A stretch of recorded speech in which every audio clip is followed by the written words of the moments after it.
My fiancé cheated on me with my father.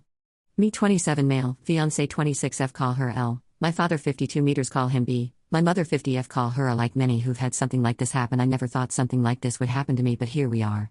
I've never used Reddit, but I've seen stories from here on TikTok, so I thought I'd give this a shot for any advice you all could give me. From listening to some other stories, you all like backstory. I'll try and be as clear and precise as I can, but it's only been a week, so if I start to lose it during the telling of this, I'm sorry. Elle and I met in her freshman year of college. We were both dorm in the same building where we eventually met. We later found out we lived 2 towns away from each other, so whenever we went home, I let her drive with me. It was only added like 20 minutes, so it was no big deal. After multiple trips and hanging out at school, we started to date. I have a close-knit family, as did she, so we told our families right away. I had met hers plenty of times when dropping her off, but it was nothing more than an introduction and exchanging pleasantries. Both of our families accepted each other with open arms, and our relationship grew. I was a year ahead of her, so when I graduated, I went home where I was offered a good job with great pay. I visited her at school whenever I got the chance, and whenever she came home, we would make time for each other. After she graduated, she moved in with me as both of our jobs were in the city near where we grew up. Like me, she was offered a position at the company she works at now with great pay. After living together for about 3 years, I proposed, and we have been planning our wedding since. Now onto the part you're all reading for. Looking back, there was plenty of things I overlooked that I just wrote off, thinking my father was just trying to welcome my ex into our family. Things like my father calling her all the time, and if I was around, they would just tell me they were talking about the upcoming family party or something along those lines. One time Elle was in the shower and her phone rang. I seen it was my dad, so I answered. When he realized it was me, he sounded both upset and surprised that I picked up. I then asked what's up. He responded that he wanted to talk to Elle about my mother's birthday that was in a week, and after a minute we ended the call. Even typing this out now, I feel like an idiot for not seeing it sooner. On the day I found out, it was like any other day. Elle had Thursdays off, so she made breakfast for both of us. When I set out for work, she gave me a kiss and told me to have a great day. During my drive to work, I realized I had forgotten some paperwork I would need for a meeting I had at 3 p.m.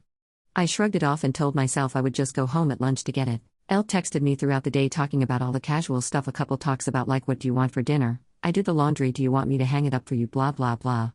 I didn't think it necessary to text her I was coming home for lunch, so when it came around, I just left work and went home. When I got home, I noticed a car that looked like my father's in our parking lot, but I didn't think anything of it and just parked and went into our building.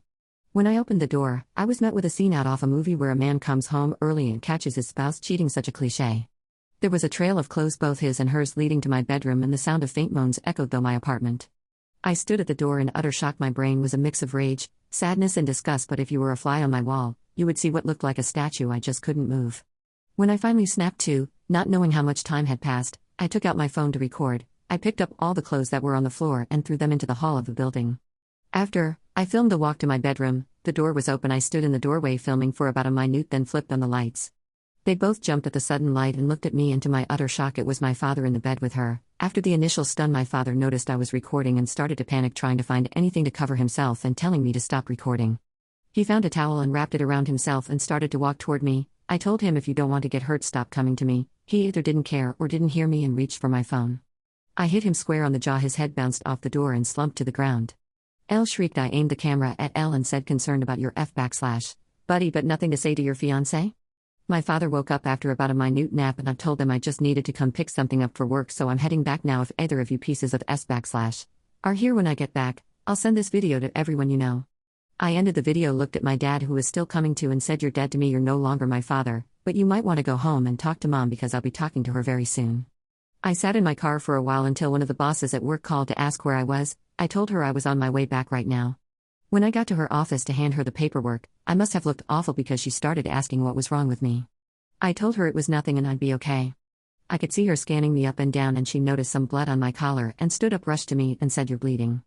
I looked down and said it was my father's. She looked confused, so I pulled out my phone and showed her the video. She watched it in its entirety. She was introduced to Elle a few times, but never my father. She sat there silent for a moment until it finally clicked that my fiancé was cheating on me, but not only was she cheating, it was with my father. She asked if there was anything she could do, suggesting I take some time off, but I told her I can't go back there right now. That I just need a minute and I'd be fine for the meeting, and I have another shirt in my office. The meeting went over fine. I put on a smile for everyone like nothing had happened. My boss came up to me after the meeting and asked how I could do that, but I just said I don't know and went to my office. I then came home, and I was alone for the first time in a very long time. Thank you for reading. I'm sorry I carried on so much, but it was therapeutic getting everything down. I just don't know what to do. I defiantly need to get the hell out of this apartment. I just can't live here anymore, and there's no possible way I'm sleeping in that bed. I know not only do I have to go get checked out for STDs, but I think I broke something in my hand.